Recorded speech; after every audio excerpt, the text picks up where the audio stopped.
좁은 문으로 들어간 사람, 멸망의 문으로 들어간 사람이라는 제목으로 세미나를 진행할 때에, 말씀을 나눌 때에 우리 하나님께서 깨닫는 마음과 보는 눈과 듣는 귀를 활짝 열어주실 줄로 믿습니다. 10명의 처녀가 있었습니다. 이 10명의 처녀 가운데 술기 있는 5처녀가 있었고 미련한 5처녀가 있었습니다. 이 술기 있는 5처녀와 미련한 5처녀는 동일하게 등을 준비했었고 신랑을 맞으러 나갔습니다. 다른 점이 있다면은 술기 있는 5처녀는 등과 함께 그릇에 기름을 준비했었고 미련한 5처녀는 달랑 등만 들고 신랑을 맞으러 나갔습니다. 또 술기 있는 5처녀와 미련한 5처녀는 신랑이 더디 오므로 10명이 동시에 다 졸면서 자버렸어요. 아주 그냥 고난잠을 자버렸습니다. 어떤 사람이 소리를 질렀습니다. 신랑이 왔다, 맞으러 나가자 하니까 이제 10명의 처녀들이 정신이 번쩍 돌아가지고 신랑을 맞으러 나갔습니다. 문제가 생겨버렸어요.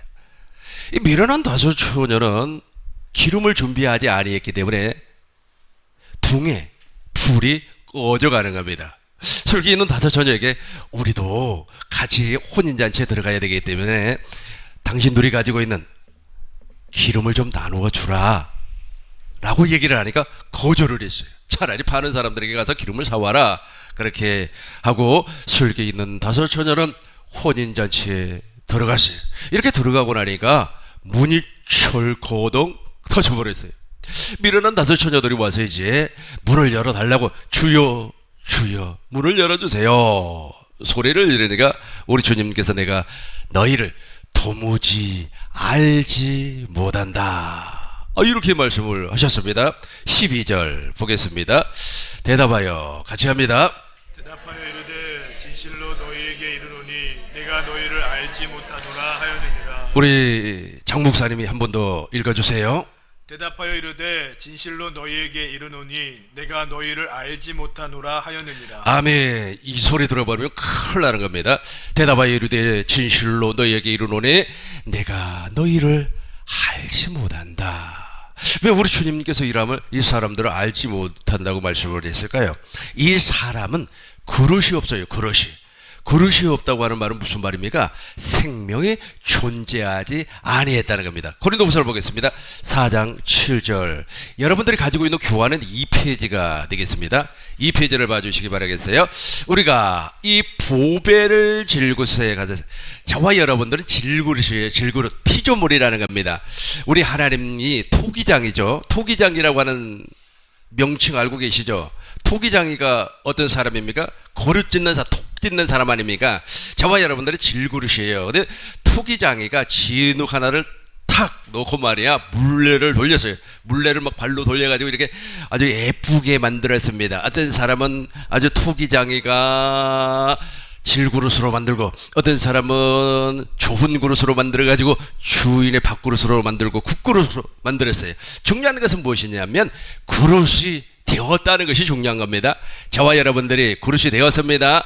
토기장이로 말미암아 그릇이 되었다고 하는 것은 물과 성령으로 거듭나다. 즉 내 안에 누가 계신다? 그리스도가 계신다. 생명을 주시는 그리스도의 영이 내 안에 존재한다면 여러분들은 비록 그 그릇이 질그릇이라고 할지라도, 비록 그 그릇이 된장을 담는 그릇이라고 할지라도, 간장을 담는 그릇이라고 할지라도 여러분 안에는 무엇이 있습니까?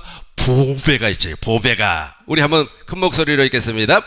우리가 이 보배를 질그릇에, 이는 심히 큰 능력은 하나님께 있고 우리에게 있지 아니함을 알게 하려. 그렇죠. 그러니까 나는 질그릇에 불과해요. 질그릇은 잘못하면 깨져버릴 수도 있지 않습니까? 내가 병들어서 깨져버릴 수도 있고 아주 그냥 기력이 세해서 깨져버릴 수도 있어요. 그럼에도 불구하고 내 안에 있는 보배는 깨지지 않습니다. 내 안에 있는 보배가 무엇입니까? 하나님의 생명입니다. 우리 주님께서 비유로 말씀을 하셨죠. 어떤 사람이 값진 진주를 구하기 위해서 나가서 진주를 샀어요. 그 진주를 사기 위해서는 무엇을 했습니까? 자기 소유를 다 팔아 진주를 사. 그 진주가 바로 하나님의 생명이라는 거예요. 그러니까 하나님의 생명이 여러분 안에 존재하고 있습니다. 즉 생명을 주시는 그리스도의 영이 내 안에 존재하고 있다는 겁니다. 이 사람은 무슨 그릇? 질그릇이라는 거예요. 질그릇. 이 질그릇으로 말미암아 이는 심히 큰 능력은 하나님께 누구에게 있고 하나님께 있고 우리에게 있지 아니함을. 우리는 비록 깨져버리는 질그릇이라고 할지라도 내 안에는 하나님의 생명이 있기 때문에 그 생명으로 말미암아 성령의 일을 할 수가 있다는 겁니다. 그러니까 이 미련한 다섯 처녀는 질그릇도 안 됐어요. 질그릇이 되었다고 할지라도 그 안에 생명이 존재하지 아니했다는 거예요. 하나님의 생명이 존재하지 아니했다는 겁니다. 즉 부활하신 예수님께서 그 안에 왕으로, 부활하신 예수님께서 생명을 주시는 그리스도의 영으로 존재하지 아니했다는 겁니다. 성전된 삶을 살지를 아니했다는 겁니다. 그럼에도 불구하고 누구를 기다렸다고요? 신랑을 기다렸어요. 신랑을 기다렸지만 그들은 그 문 안으로, 혼인잔치 안으로, 혼인잔치의 문 안으로 들어갈 수가 없었다는 거예요. 왜 들어갈 수가 없었다고요? 보배, 기름은 조금 이따가 설명을 하도록 하겠습니다. 보배가 없었어요. 하나님의 생명이 존재하지 아니했다는 게, 즉 하나님의 나라가 되지 아니했기 때문에 성령의 인도함을 받을 수가 없었다는 거예요. 그러면 그 그릇에 담겨있는 기름이 무엇입니까?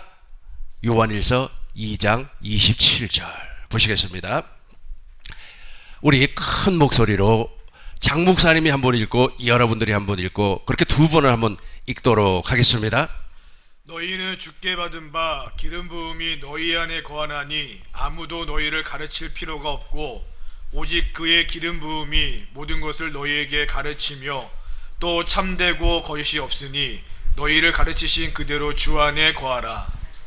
너희는 주께 받은 바 기름 부음이 너희 안에 거하나니 아무도 너희를 가르칠 필요가 없고 오직 그의 기름 부음이 모든 것을 너희에게 가르치며 또 참되고 거짓이 없으니 너희를 가르치신 그대로 주 안에 거하라. 아멘. 어디 안에 거하십니까? 주 안에 거하였어. 그러니까 미련한 다섯 처녀는 비록 신랑을 기다렸지만 주 안에 거하지 아니했습니다. 포도나무 비유에서도 너희는 누구 안에 거하라? 주 안에 가라. 내 안에 가라. 주님 안에 거하면 어떻게 되는 겁니까? 기름 부음이 나타나는 겁니다. 저 기름 부음이 무엇이죠? 가르치는 진리의 성령께서 예수님이 누구이고 예수님이 무엇 때문에 오셨고 예수님이 왜 십자가에서 죽으셨고 왜 부활하셨고 왜 승천하셨고 하늘 보좌에 앉으시고 당신의 피를 뿌려서 영원한 속죄를 이루셨는가를 가르친다는 겁니다. 너희는 주께 받은 바 기름 부음이 너희 안에 거하나니, 우리 안에 거하나니 아무도 너희를 가르칠 필요가 없고 오직 그 기름 부음이 모든 것을, 예수님의 모든 것을 너희에게 가르친다는 거예요. 이렇게 가르침을 받았던 10처녀 가운데 슬기 있는 5처녀만이 혼인잔치에 들어갈 수가 있다는 겁니다. 이것을 쉽게 풀어서 설명을 하겠습니다. 10명의 처녀들 가운데 5명도 미련한 5처녀도 신랑을 기다렸어요. 슬기 있는 5처녀도 신랑을 기다렸습니다. 그러나 중요한 것은 뭐냐면 겉모습으로 신랑을 기다리는 것은 아무런 소용이 없어요. 속 사람이 변화가 되어서 이제 진리의 성령으로 말미암아 가르침을 받고, 즉 주님의 음성을 듣고, 주님의 음성을 들었다고 하는 것은 복음을 가르침을 받았다는 거예요. 복음을 가르침을 받고 하나님의 나라가 되었어요. 물과 성령으로 거듭나서 하나님의 나라가 되어서 성령으로 말미암아 말하고, 성령으로 말미암아 일하고, 성령으로 말미암아 가르침을 받고, 성령으로 말미암아 가르쳤다는 겁니다. 그러니까 무슨 말이냐 하면, 저와 여러분들이 성령으로 말미암아 말하지 아니하고 가르침 받지 아니하고 가르치지 아니하면 그 사람은 성령을 회방하는 사람이 되어버려요. 이것을 간단하게 우리 마태복음 12장에서 찾아왔던 거 목사님 다시 한 번 더 찾아주시기 바라겠습니다. 중요한 것은 무엇입니까? 이 성령을 해방해버리면 큰일 나버리는 거예요. 그러니까 다시 한번 정리를 하겠습니다. 이 슬기 있는 5처녀는 성령으로 말했어요. 여러분 성령으로 말을 하려면 먼저 무엇이 돼야 되는 겁니까? 하나님의 나라가 돼야 돼요. 즉 질그릇이 돼서 그 안에 하나님의 생명이 존재해야만이 성령으로 말을 할 수가 있다는 겁니다. 육신으로 말하는 것이, 그러니까 겉모습으로 아무리 하나님을 찬양하고 하나님 앞에 영광을 돌린다고 할지라도 그게 되지 아니해요. 어느 분이 그렇게 말을 하대요. 예배당 안에 다니는 사람은, 예배당에서 기독교 신앙을 가지고 있는 사람은 다 양이고, 기독교 밖에 있는 사람은 가라지, 즉 염소고, 그리고 이리떼다. 그래서 양이 무엇을 해야지 이리떼가 무엇을 하면 되겠냐, 뭐 그런 식으로 이야기를 하는데, 그 사람 말도 지금 성령으로 말하지 않고 있어요. 내가 보니까 그 사람도 양이 아닌 것 같은데. 목사님 28절부터 보겠습니다. 28절부터 12장 28절. 그러나 내가 하나님의 성령을 힘입어, 잡으세요. 하나님의 성령을 힘입었다고 하는 것은, 그러니까 술기 있는 다섯 처녀와 예수님을 접목해서 지금 내가 여러분들에게 설명을 하는 겁니다. 예수님은 예수님 안에 하나님의 나라가 되어 있어요. 그래서 예수님은 성전된 육체로 오셨고, 예수님은 천국 하나님의 나라로 오셨고, 예수님 안에는 성령으로 오신 아버지가 존재하고 있으세요. 그러니까 예수님은 교회로 오셨어요. 예수님의 머리가 누굽니까? 하나님 아버지예요. 하나님 아버지께서 그 안에 무엇으로 오셨다고요? 성령 안에서 예수의 이름, 즉 아버지가 존재하고 있었다는 거예요. 그 안에 오셔가지고 존재하고 있었다는 거예요. 그래서 예수님은 무엇을 하든지 성령을 힘입어서 했어요. 왜냐하면 예수님 자신이 하나님의 나라이기 때문에, 예수님 자신이 교회이기 때문에, 예수님 자신이 성전이기 때문에. 그래서 예수님은 말에나 일에나 성령을 힘입어서, 말에나 일에나 예수의 이름으로 하는 거 아닙니까? 그 예수의 이름으로 하려면 성령을 힘입어야 돼요. 우리는 아무것도 할 수가 없다니까요. 우리는 보배로운 질그릇인데, 그 보배로운 질그릇이지만 그 안에서 역사하는 이가 역사를 해줘야만이 내가 일을 할 수가 있다는 겁니다. 그래서 예수님께서 나사로를 살렸어요. 나사로를 살려냈죠, 그죠? 그 안에 누가 존재하고 있었다고 그랬습니까? 살아계신 하나님, 즉 예수님은 말에나 일에나 예수의 이름으로 살았기 때문에 하나님의 생명이 존재하고 있었어요. 그 생명이 존재하고 있는데, 그 생명은 지금 누구 안에 있어요? 성령 안에 있어요. 나사로야 일어나라, 이 말을 했어요. 이 말을 할 때 무엇을 힘입어서? 그렇죠, 성령을 힘입어서. 그래서 술기 있는 다섯 처녀는 그릇에 무엇을 준비했다고요? 그렇죠, 성령을 힘입어서 말을 했고, 성령을 힘입어서 일을 했다는. 그러니까 예수님께서 하신 말씀도 성령을 힘입어서 나사로야 일어나라, 그렇게 말씀을 하시니까 죽은 지 나흘이 돼버렸어요. 완전 썩어서 냄새가 풀풀 나는 나사로가 무덤을 열고 걸어 나오더라는 겁니다. 이 말이에요. 이 말입니다. 이제 이 말을 이제 같이 접목을 해서 설명을 하겠습니다. 그러나 내가 하나님의 성령을 힘입어 귀신을 쫓아내면, 그러니까 하나님의 성령을 힘입어서 귀신을 쫓아냈다는 말은 무슨 말입니까? 당신은 이미 천국이라는 거예요.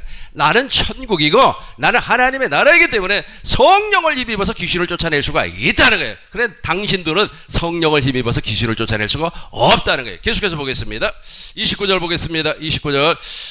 사람이 먼저 강한 자를 결박하고, 30절 보겠습니다. 30절. 나와 함께 하지 아니한 사람은 어떤 사람입니까? 아직까지 그래 미련한 다섯 처녀와 같은 사람이에요. 성령으로 살지 아니한 사람, 즉 하나님의 나라가 되어 있지 아니한 사람이에요. 31절 보겠습니다. 그러므로 내가 너희에게 이르노니 사람의 모든 죄, 목사님 저걸 개역 한글 성경으로 보겠습니다. 그러므로 내가 너희에게 이르노니 사람의 모든 죄와 해방은 사하심을 받아요. 그래 너네들, 그러니까 바리새인들도 있지 않습니까? 하나님의 나라의 복음을 중구한다고 막 이야기를 하는 겁니다. 바리새인이 있지 않습니까? 율법을 암송을 했다니까요. 율법을 암송을 하고 오경을 암송을 하고 선지자와 예언자들의 말을 사람들에게 선포도 하고 심지어는 병도 낫게 하는 그런 일을 했어요. 그런데 너는 지금 성령 회방을 하고 있다는 거예요. 성령을 회방하고 있다는 거예요. 왜? 바리새인들 안에는 무엇이 없어요? 성령이 없는데 무슨 나라가 되지 않았어요? 하나님의 나라가 되지 않았어요. 하나님의 나라가 되지 아니하니까 당연히 기름이 없죠. 당연히 무엇이 없다고요? 기름이 없어요. 성령이 존재하지 않아요. 살아계신 하나님이 존재하지 아니에요. 그러면서 하나님의 일을 한다고 막 그냥 그러니까 그 모든 일은 다 성령을 회방하는 일이 되어버린다. 성령을 힘입지 아니하고 성령을 힘을 빌려면 내가 무엇이 돼야 된다고? 질그릇, 천국이 돼야 된다. 교회가 돼야 된다. 성전된 육체가 돼야 된다. 그러면은 이제 무엇으로 말미암아 말을 할 수가 있다고? 성령으로 말미암아 기름 부음 말을 할 수가 있고 가르침을 받을 수가 있다. 이게 성령을 해방하지 아니하는 거예요. 근데 다 지금 성령을 해방을 하고 있어요. 이렇게 성령을 해방을 하니까 어떻게 되는 겁니까? 우리 31절과 32절 큰 목소리로 읽겠습니다. 그러므로 내가 너희에게 이르노니 사람의 모든 죄와 회방은 사하심을 얻되 성령을 회방하는 것은 사하심을 얻지 못하겠고 또 누구든지 말로 인자를 거역하면 사하심을 얻되 누구든지 말로 성령을 거역하면 이 세상과 오는 세상에도 사하심을 얻지 못하리라. 아멘. 그러니까 하나님의 나라가 되어 있지 아니며 킹덤이 되어 있지 아니한 상 당신 안에 살아계신 하나님이 없어요. 그러니까 그 생명을 주시는 그리스도의 영이 없어요. 생명을 주시는 그리스도의 영이 복음 아닙니까? 예수님은 새 언약의 중보자로 오셨습니다. 내 안에 두 번째 언약을 이루어주기 위해서 새 언약을 이루어주기 위해서 살아계신 그리스도로 지금 내 안에 와 계세요. 그분이 복음이에요. 그분이 진리입니다. 그분에게서 나타나는 것이 성령의 가르침이에요. 이렇게 성령으로 말하지 아니한 사람을 어떻게 한다고요? 너는 성령을 회방했기 때문에 지금도 제사함 받지 못하고 오는 세상에도 제사함을 받지를 못한다. 그래서 미련한 다섯 처녀들을 우리 주님께서 모른다고 하는 거예요. 무서운 말 아니겠습니까? 우리나라 원로 목사님께서 이름을 대면 여러분들 다 알아버리니까 그 대형교회 목사님이신데 대형은 아닌 것 같아요. 중형은 되는 것 같습니다. 한 1000여 명 모이는 그 목사님이었는데 지금 은퇴를 한 것 같아요. 근데 그 목사님께서 이렇게 말씀을 하시더라고요. 기독교 방송에서 목사님들이 설교를 하는데 가짜 복음을 많이 증거한다는 거예요. 가짜 복음을. 대부분의 사람들이 가짜 복음을 증거한다. 다른 복음을 증거한다. 그래요. 아무튼 중요한 것은 무엇이냐면 그 목사님이 두 번째 언약, 즉 새 언약을 깨달아서 이 복음이 이해가 되어서 이 복음을 증거하는 목사님이면 대단히 감사하겠습니다. 아무튼 더 중요한 것은 그분의 영향력이 크기 때문에 우리의 소원이 있다면 그분에게도 복음을 증거해서 확실하게 그분이 복음으로 당신의 모든 것을 좀 나타내는 그런 분이 되었으면 좋겠다라고 하는 생각을 해 보았습니다. 그래서 이 미련한 다섯 처녀는 이 삶을 살지를 않았어요. 그래서 모른다고 하는 거예요. 보세요. 이제 마태복음 25장 12절 대답하여 이르되 진실로 진실로 너희에게 이르노니 내가 너희를 알지 못하노라. 전혀 모르다. 우리 주님이 모른다는 겁니다. 너는 내 이름으로 살아본 적이 없다는 거야. 너는 성령을 힘입어서 말해본 적이 없다는 거야. 너는 성령을 힘입어서 기름 부음의 삶을 살아본 적이 없다는 겁니다. 그래서 모른다 그렇게 말을 하고 있어요.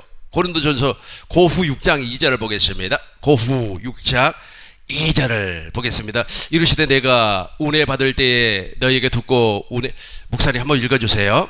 이르시되 내가 은혜 베풀 때에 너에게 듣고 구원의 날에 너를 도왔다 하셨으니 보라 지금은 은혜 받을 만한 때요 보라 지금은 구원의 날이로다. 아멘. 그러니까 10명의 처녀들에게 동일하게 은혜 받을 수 있는 기회가 있었다는 거예요. 10명의 처녀들에게 동일하게 은혜를 받을 수 있는 기회가 있었다. 여기서 말하는 은혜는 무엇입니까? 여기서 말하는 은혜는 복음을 깨달을 수 있는 기회, 복음을 들을 수 있는 기회, 복음을 들을 수 있는 기회, 복음을 깨달을 수 있는 기회가 있었지만은 이 미련한 다섯 처녀는 이걸 하지를 못했다는 거예요. 이걸 하지를 못했어요. 근데 이 은혜는 영원히 주어지는 것이 아니라 어느 한 순간이 되면 복음의 문이 닫혀버려요. 문이 닫혀버린단 말이에요. 혼인잔치 문이 닫혀버리는 겁니다. 누가복음 13장 22절입니다. 누가복음 13장 22절을 보시겠습니다. 동일한 말씀이에요. 예수께서 각성 올라다니사 가르쳤어요. 여기서 가르친다고 하는 건 복음을 가르치는 겁니다. 복음을 가르쳐서요 예루살렘으로 여행을 했습니다. 24절 보겠습니다. 23절을 보겠습니다. 어떤 사람이 여짜오되 주여 구원받은 사람이 적습니까? 그들에게 이루시되 말을 했어요. 24절 좁은 문으로 들어가기를 힘쓰라. 아주 중요한 말씀을 이제 우리 주님께서 말씀을 하고 있기 때문에 모니터를 주목을 해주시기 바라겠어요. 좁은 문으로 들어가기를 힘쓰라. 내가 너희에게 이르노니 들어가기를 구하여도 못하는 자가 많으니라. 기회가 주어졌음에도 불구하고 복음을 듣고 믿어야 되는데 복음을 듣지 아니하려고 한단 말이에요.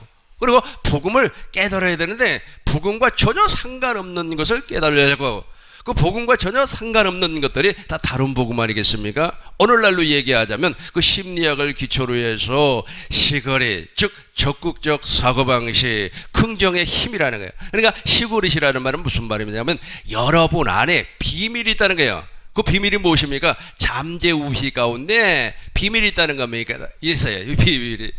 어떤 사람은 당신 안에 무엇을 할 수 있는 힘이 있고, 어떤 사람은 여러분 안에 무엇을 할 수 있는 능력이 있다는 거예요. 그것을 시골이 감춰졌다는 겁니다. 그걸 긍정의 힘으로 끄집어내 가지고 무엇이든지 할 수 있다, 할 수 있다.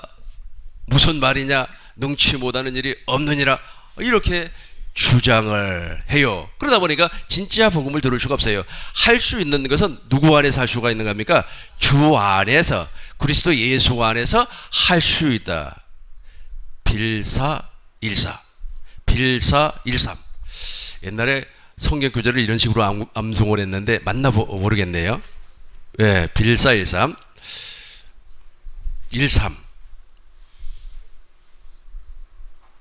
일삼. 우리 같이 합니다. 내게 능력 주시는 자, 그렇죠. 내게 능력 주시는 자 안에서, 그러니까 예수 안에서. 그런데 이 다른 복음을 증거하는 사람들은 이 예수 안이 아니고 당신 안에서, 네 안에서 가능하다는 거예요.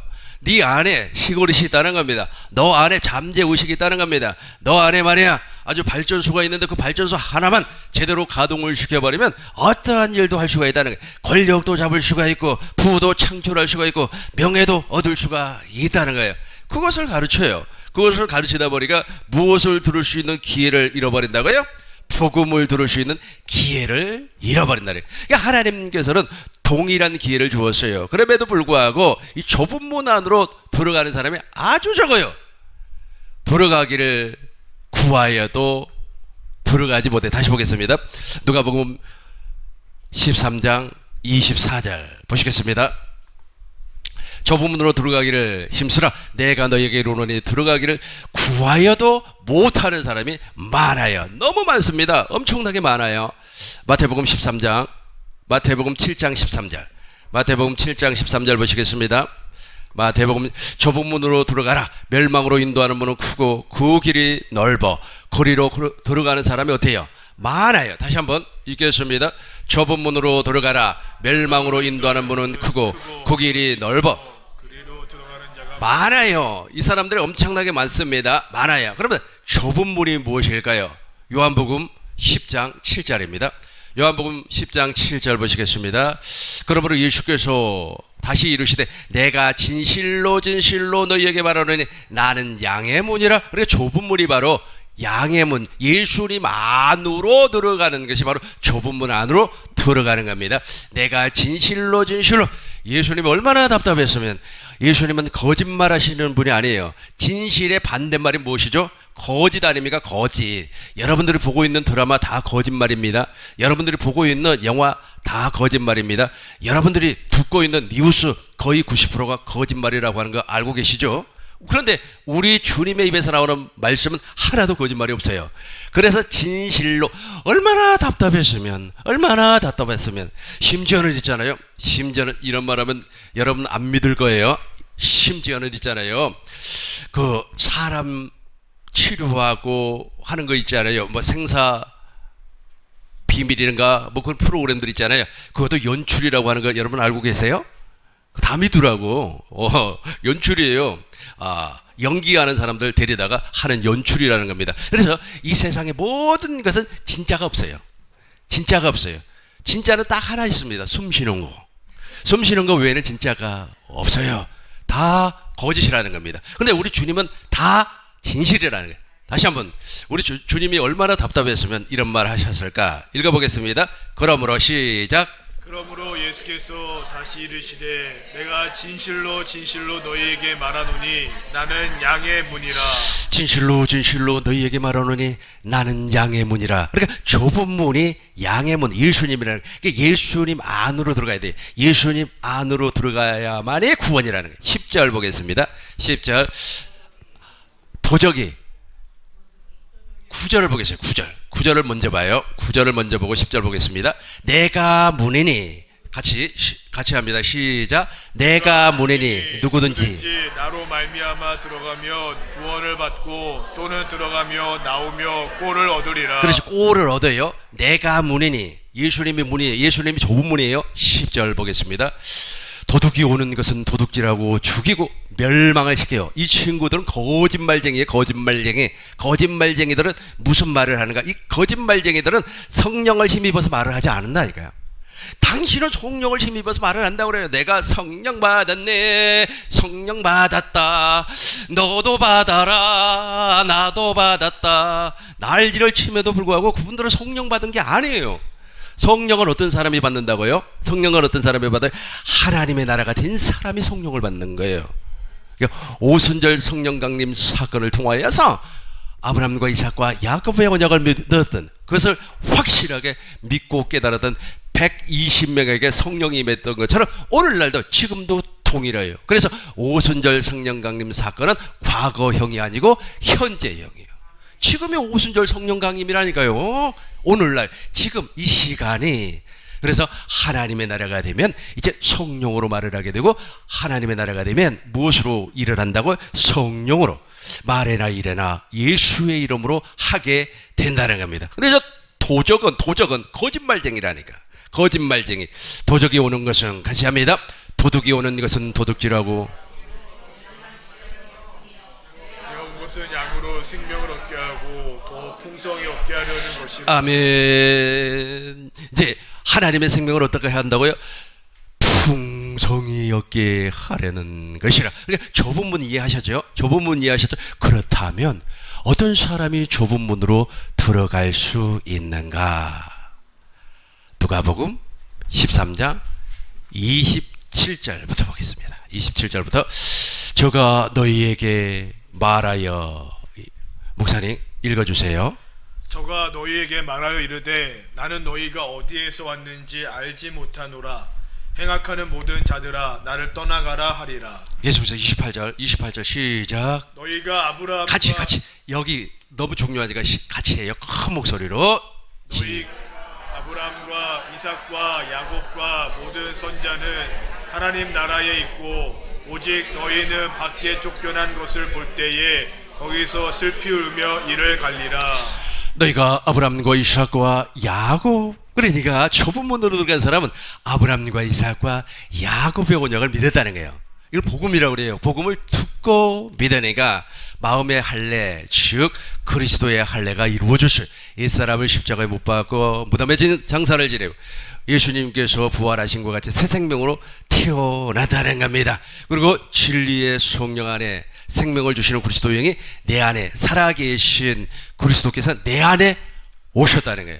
그분이 내 안에서 무엇을 이루어져요? 아브람과 이삭과 야곱의 언약을, 특별히 이스라엘의 두 번째 언약, 새 언약을 내 안에서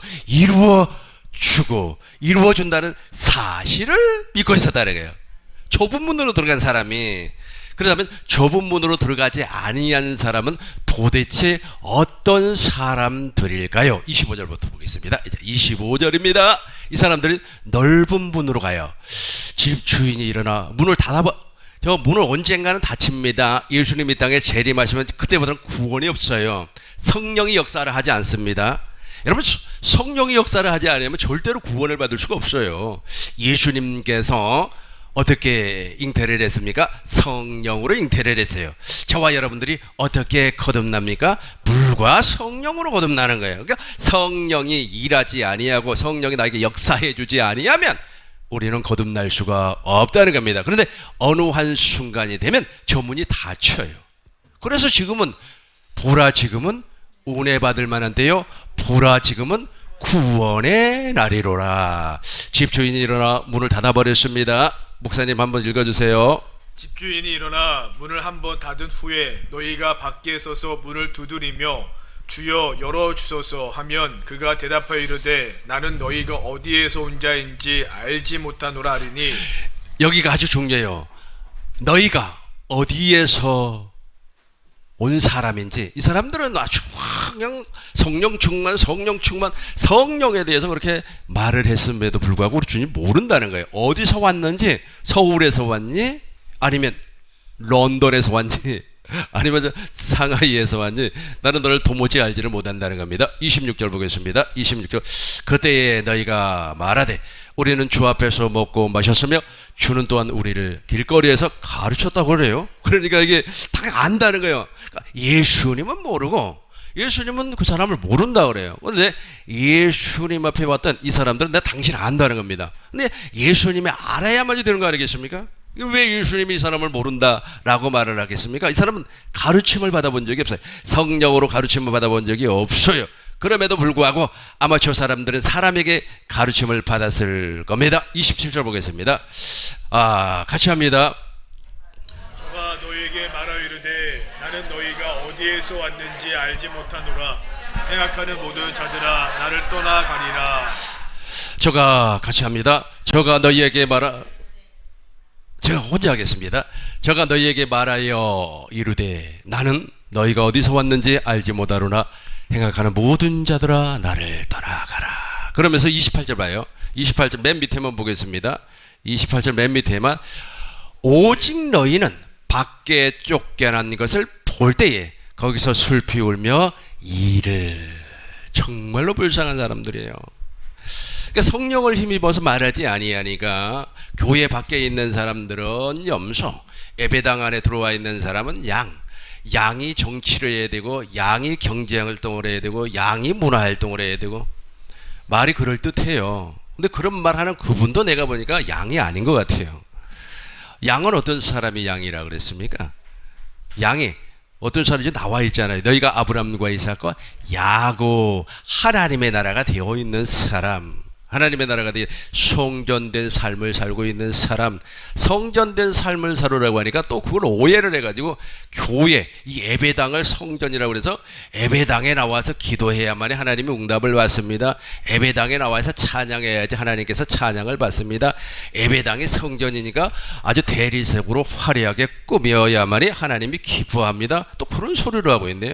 이걸 성령을 힘입어서 말하는 겁니까? 그러니까 당신 안에 전혀 성전이 되어 있지 아니하다라는 겁니다. 이제 마태복음으로 돌아가겠습니다. 마태복음 7장 13절부터 보겠습니다. 좁은 들어가라. 멸망으로 인도하는 문은, 여기서부터 이제 잘 집중적으로 제가 조명을 할 테니까 잘 봐주시기 바라겠습니다. 좁은 문으로 들어가라. 멸망으로 인도하는 문은 크고 그 길이 넓어 구리로 들어가는 자가 많아요. 아까 제가 성령을 힘입지 아니하고 주를 얘기하면 정말로 쉽습니다. 성령을 힘입어 버리면 이게 천국의 비밀이기 때문에 하나님께서 깨닫는 마음과 보는 눈과 듣는 길을 허락하지 아니하면 잘 이해가 되지 아니에요. 그러나 성령을 힘입지 아니하고 이야기를 하면 금방 막 이해가 되는 겁니다. 폴 마이어라고 하는 사람 설명을 하겠습니다. 이 폴 마이어라고 하는 사람 주님과 전 상관이 없는 사람입니다. 근데 그 폴 마이어의 그 이론을 예배당에서 많이 도입해서 이야기를 하더라고요. 폴 마이어는 무엇이라고 주장을 했냐면 내 안에 비밀이 있다는 거예요. 그 비밀이 무엇이냐면 당신 안에 발전수가 있다는 거예요. 어떤 사람은 하나, 어떤 사람은 2개, 어떤 사람은 3개, 어떤 사람은 10개. 그러니까 당신 안에 능력이 있다는 거예요. 능력. 우리는 누구 안에서 이 능력을 발휘할 수가 있습니까? 그리스도 예수 안에. 그리스도 예수 안은 싹 빼버려요. 빼버리고 그 안에 있다는 거예요. 그래서 그 발전수 하나만 제대로 돌려버리면 그 사람이 성공을 할 수 있다, 이렇게 주장을 합니다. 캐나다의 상담학자 애담 스미스라고 하는 사람이 있어요. 이 사람은 아마 21세기의 아마 최고의 상담학자일 겁니다. 그럼에도 불구하고 그분은 하나님이라고 하는 존재를 인정을 안 해요. 그러니까 예를 들어서 하나님이라고 하는 말을 논문에다가 썼다. 그럼 논문을 바로 퇴출시켜 버립니다. 하나님이라고 하는 존재가 무슨 상담의 중요한 기조가 되냐 이거예요. 그래서 그분은 하나님을 인정을 안 해요. 그럼에도 불구하고 놀랍게도 우리 한국의 유명한 교수님들이 거기서 학위를 받아와서 기독교 상담학을 가르치고 있어요. 아이러니 아닙니까? 아이러니 아닙니까? 아이러니죠. 아이러니죠.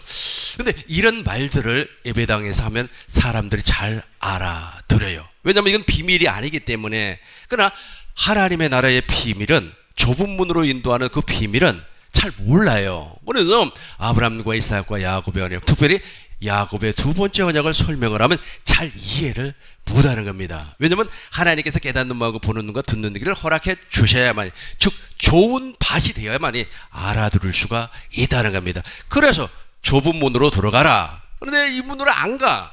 멸망으로 인도하는 문은 크고 그 길이 넓어 구리로 들어가는 사람이 많다니까요. 많아요. 엄청나게 많아요. 14절을 보겠습니다. 생명으로 인도하는 문은 좁고 길이 협착하여 찾는 이가 적음이라. 그러니까 진짜 복음을 증거를 하면 사람들이 알아듣지를 못하니까 이 복음을 말이야 복잡하게 만들어버리는 겁니다. 고린도후서 2장 17절 보겠습니다. 고후 2장 17절 보시겠어요? 우리가 수많은 사람들처럼 하나님의 말씀을 어떻게 한다고요? 혼잡하게 만들어버려요. 혼잡하게. 아니, 순수한 복음 있잖아요. 순복음이라고 그러죠. 순복음. 우리는 순복음을 전해야 되는데 순복음을 전하지 아니하고 순복음에 소속되어 있는 사람이 순복음을 안 전하면 어떻게 되는 거예요? 순복음을 전해야 되는데 수많은 사람들처럼 하나님의 말씀을 혼잡하게 만들어버려요. 저 혼잡이라는 말이 두 번 나와요. 성경에 또 한 번 또 나옵니다. 4장 2절을 보겠어요. 4장 2절 봐요. 여기도 뭐 혼잡이라고, 혼잡. 이에 숨은 것이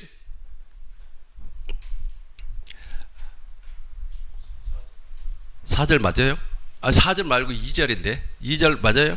목사님이 좀 읽어주세요. 제가 갑자기 글자가 많이 나오니까 뭐 위아래로 이렇게 겹쳐서 우리 목사님 읽어주시기 바랍니다. 이에 숨은 부끄러움의 일을 버리고 속임으로 행하지 아니하며 하나님의 말씀을 혼잡하게 하지 아니하고 오직 진리를 나타내므로 하나님 앞에서 각 사람의 양심에 대하여 스스로 추천하노라. 그렇죠. 저 보세요. 하나님의 말씀을 혼잡하게 만들어버리는데 이 복음을 중간하는 사람들은 하나님의 말씀을 혼잡하게 하지 않아요. 딱 정지가 되어 있습니다. 아브라함의 언약을 설명을 하고 이삭의 언약을 설명을 하고 야곱과 맺었던 언약을 설명을 하고 새 언약을 설명을 하고 예수님이 무엇 때문에 오셨을까를 설명을. 예수님이 무엇 때문에 오셨습니까? 저 아브라함과 이삭과 하나님의 뜻을 이루기 위해서 첫 것을 패하고 두 번째 것을 이루어 주기 위해서. 그러면 예수님께서 이 땅에 오신 모습은 어떤 모습이었습니까?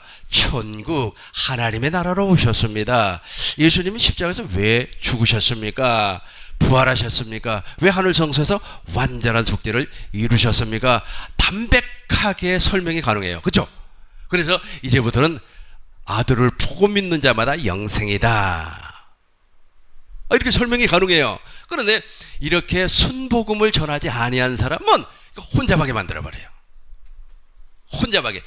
이에 숨은 부끄러움의 일을 버리고 속임으로 행하지 아니하며 하나님의 말씀 혼잡하게 만들어버려요. 왜 혼잡하게 만들어버릴까? 3절을 보겠습니다. 3절 보면 나와요. 그 내용이 만일 우리의 복음이 가려워서만 망하는 부모님만 망하면 될 텐데 이 사람들이 거짓 선지자예요. 그러니까 이 사람들이 거짓말을 하고 있다는 겁니다. 거짓말을 하고 있어요.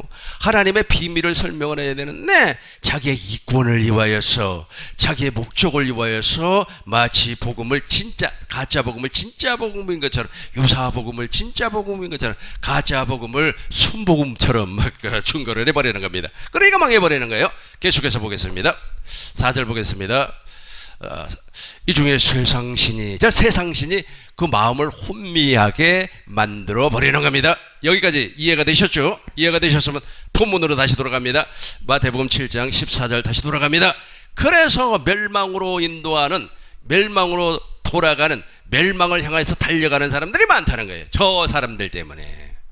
좁은 문으로 들어가시기 바라겠습니다. 멸망으로 인도하는 문은 크고 그 길이 넓어 구리로 들어가는 사람이 많습니다. 14절 목사님 읽어주세요. 생명으로 인도하는 문은 좁고 길이 협착하여 찾는 이가 적어요. 그래서 복음을 설명을 해주면 못 알아듣는 경우가 왕왕했는데 여러분들은 다 알아듣는 줄로 믿습니다. 할렐루야. 15절부터 보겠습니다. 15절 거짓 선지자를 삼가라.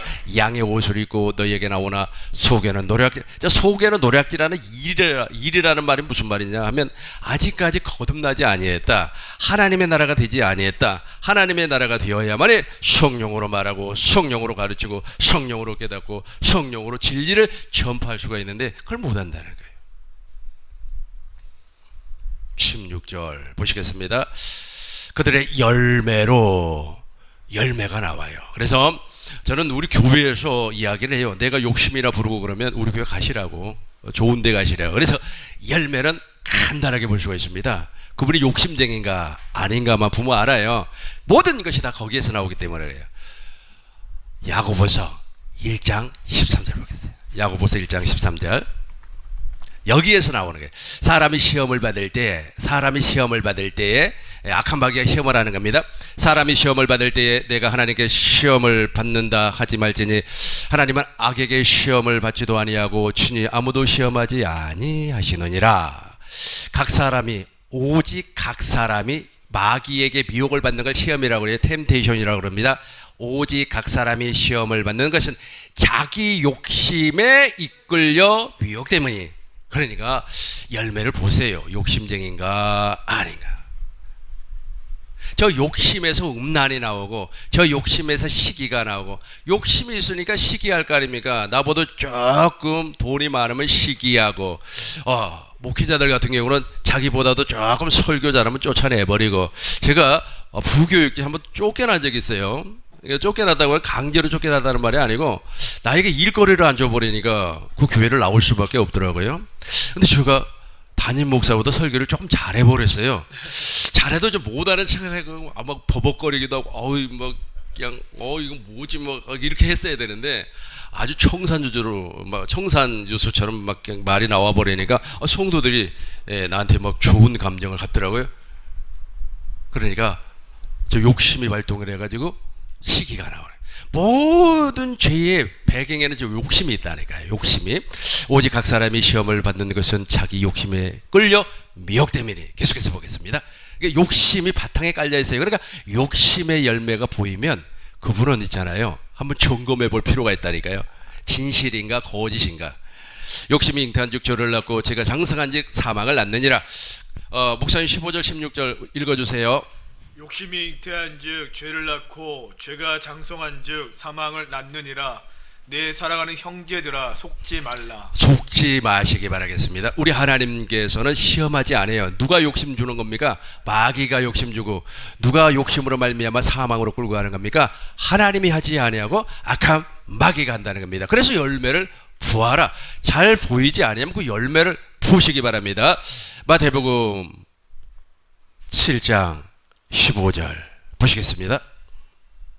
거짓 선지자들을 삼가시기 바랍니다. 양의 옷을 입고 나오나 너희에게 노략질하는 이리가, 그 속에 이리가 있습니다. 16절 17절 18절부터 보겠습니다. 18절부터 좋은 나무가 나쁜 열매를 맺을 수 없고 못된 나무가 아름다운 열매를 맺을 수 없느니라. 아름다운 열매를 맺지 아니하는 나무마다 찍어 불에 던져치느니라. 거짓 선지자 다 죽습니다. 계속해서 20절 그러므로 그들의 열매로 그들을 알리라. 자, 21절부터 23절까지 우리 목사님이 한 절, 여러분들이 한 절 교독하겠습니다.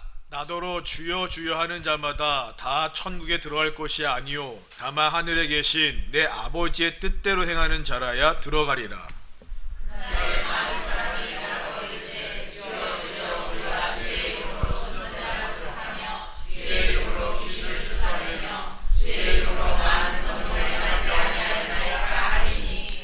그때 내가 너희에게 밝히 말하되 내가 너희를 도무지 알지 못하니 불법을 행하는 자들아 내게서 떠나가라 하리라. 아멘. 다시 21절부터 보겠습니다. 여기서부터 주목해 주시기 바라겠습니다. 나더러 주여 주여 하는 자마다 다 천국에, 여기서 목적어가 천국이에요. 천국. 우리의 목적이 천국이기 때문에 목적어가 천국, 하나님의 나라라는 거예요. 그러니까 하나님의 나라로 인도하지 아니한 사람은 다 거짓 선지자인데, 중요한 것은 무엇이냐면, 제가 하나님의 나라로 인도하려면 무엇으로 말을 해야 된다고요? 성령으로. 그러니까 미련한 다섯 처녀는 예수님도 기다렸습니다. 재림도 기다렸고 종말로도 이야기하고, 종말이 되면 이러한 사건도 벌어질 겁니다. 종말이 되면은 말이야 초초의 기근과 재난이 이룰 것이며 거짓 선지자가 나타날 것이며, 그리고 말이야 일곱 머리 열풍 즉 적그리스도가 나타날 겁니다. 다 이야기를 했어요. 그렇게 이야기를 했음에도 불구하고 그분이 하나님의 나라 즉 천국이 되어 있지 아니한다면 그 사람은 성령으로 그 말을 한 것이 아니에요. 성령으로 가르치지 아니기 때문에 누구에게 가르침을 받았다는 겁니다. 사람에게 가르침을 받았거나 스승에게 가르침을 받았거나 학자에게 가르침을 받았거나 어떤 목사에게 가르침을 받았거나가 되는 겁니다. 그러다 보니까 성령으로 말을 하지 아니에요.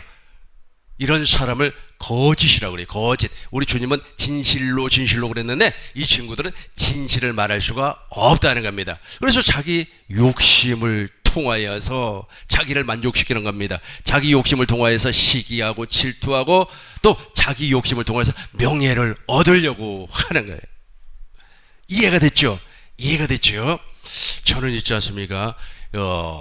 생명줄 선교회 천국 제자들의 모임 활동을 올해로 13년을 하고 있어요.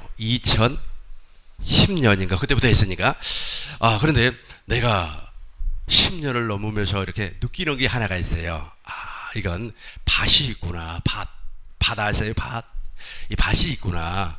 물론 내 마음의 밭도 있지만은 우리 이 목사님께서 만들어 놓은 밭도 있구나. 또 내가 만들어 놓은 밭도 있구나. 사실 우리 교회는 내가 만들어 놓은 밭이죠. 그죠? 왜냐면 하나님께서 나를 통하여서 우리 교회를 이렇게 세워주셨기 때문에. 그래서 남의 밭에 가서 농사를 짓는 것보다 내가 내 밭을 만들어야 되겠다 하는 그런 생각이 들더라고요. 그래서 제가 하려고 한 것은 아니었습니다만은 본의 아니게 화곡동에서 세미나를 하게 됐어요. 그러니까 그 세미나가 내 밭이 되어가지고 거기서 많은 열매를 맺었어요. 그때 당시에 화곡동에서 열매를 맺었던 분들이 우리 교회에 많이 나오고 있습니다. 그래서 그렇구나, 내 밭을 만들어야 되겠구나. 여러분들도 혹시 기회가 주어진다면 여러분 밭을 한번 만들어 보시기 바라겠습니다. 남의 밭에다가 상추 심으려고 하지 말고, 남의 밭에다가 알타리, 남의 밭에다가 배추 심으려고 하지 말고 한번 만들어 보세요. 그러면 분명히 하나님께서 좋은 열매를 맺어 주실 겁니다. 나는 못 모르고 했어요. 내가 뭐 이런 것을 알고, 내가 10년이 지나고 나니까 성령 하나님께서 깨닫게 해주더라고요. 그래서 남의 밭에 가가지고는 내가 씨를 뿌리는 것보다 내 밭에다가 뿌리는 게 좋겠다 하는 생각을 가졌어요. 근데 처음에는 진짜 잘 몰랐는데 그냥 내가 이렇게 앉아가지고 막 집중적으로 이렇게 센터에서 말씀을 듣고 있으면 어떤 분들이 질문을 해요.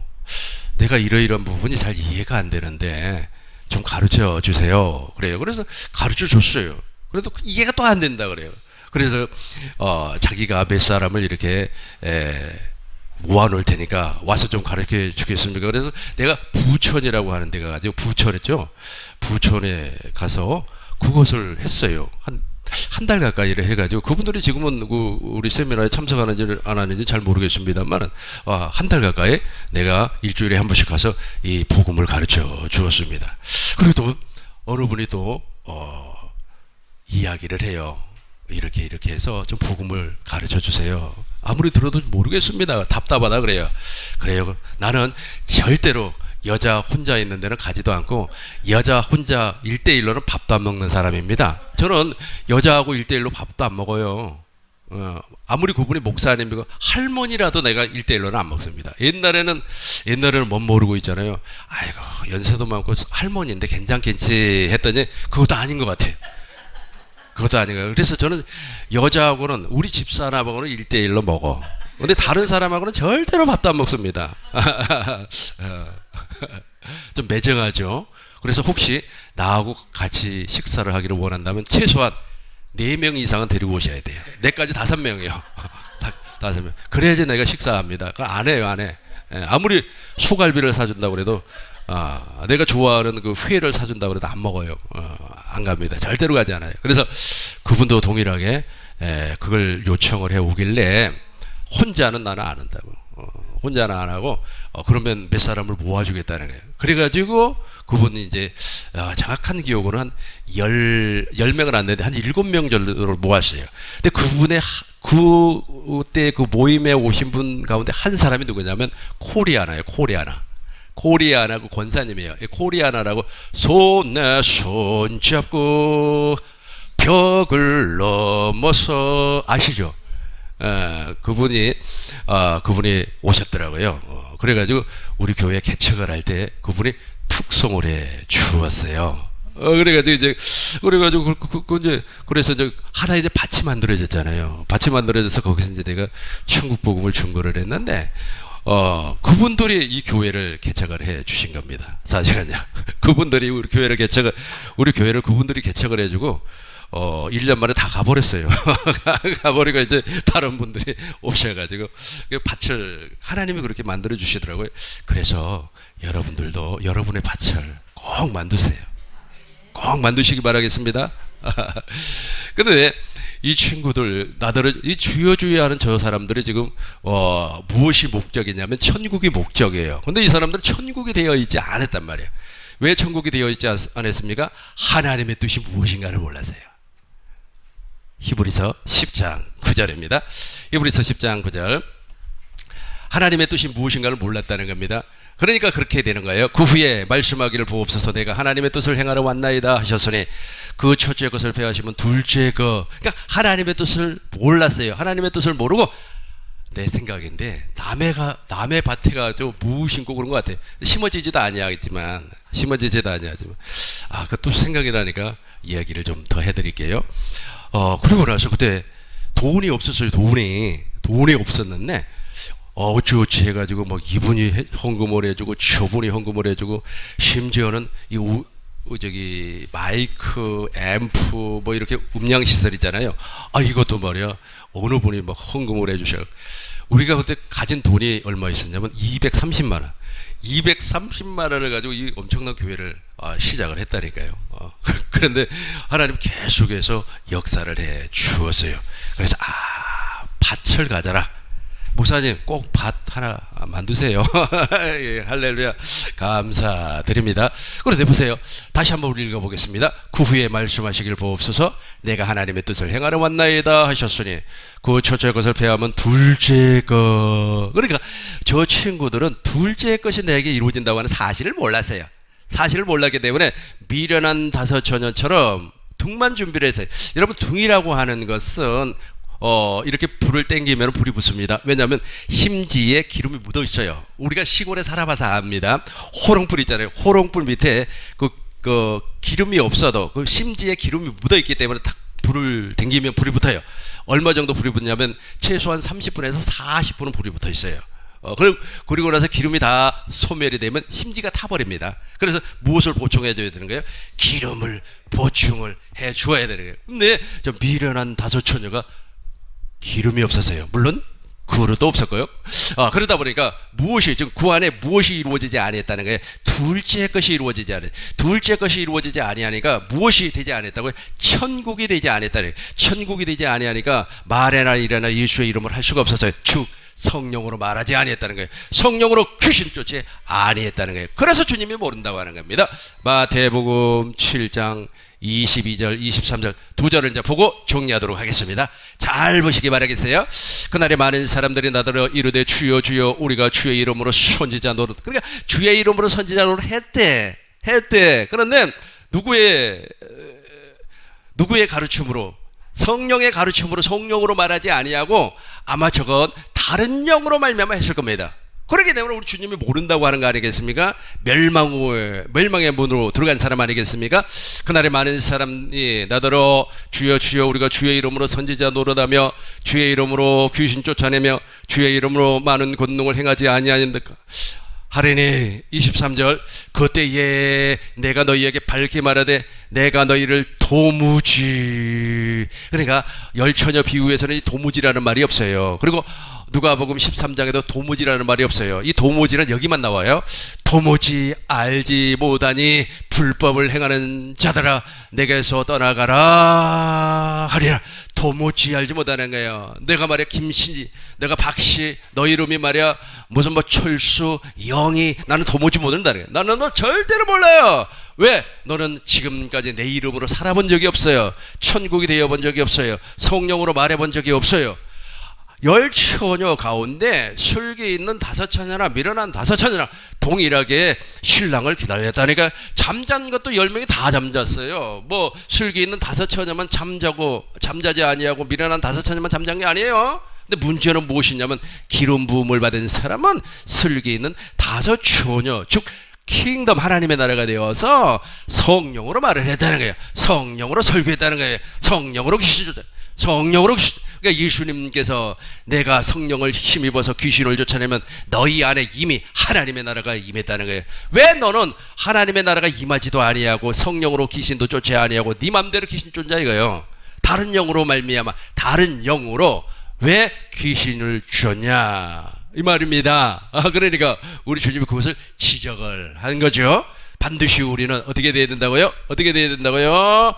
그렇죠. 성령으로 정리하겠어요. 28일이 성령 강림주일이다 보니까 참 해야 할 말이 너무 많는데 그 대신 또 이걸 막 쏟아내버리면 이게 내가 공격을 받을 것 같기도 하고 그래요. 절제를 그래서 많이 하고 있습니다. 그래서 사람들이 이거 성령을 오해를 하다 보니까 이 다른 복음을 성령의 역사로 이렇게 알고 있는 경우가 많이 있습니다. 믿음, 생각, 꿈, 말 이것을 우리는 보편적으로 4차원의 영성이라고 하는데 그것도 사실은 성령으로 과연 말을 할까? 내가 말을 하지를 못하겠습니다만은 이런 부분들이 많이 부딪힐 수밖에 없다는 겁니다. 이걸 정말로 속 시원하게 탁 털어놓고 좀 이야기를 해버리면 좋을 것 같은데 또 그렇게 하지도 못하고 절제도 해야 되니까 사람이 또 절제를 해야만이 또 큰일도 하고 그러는 거 아니겠습니까?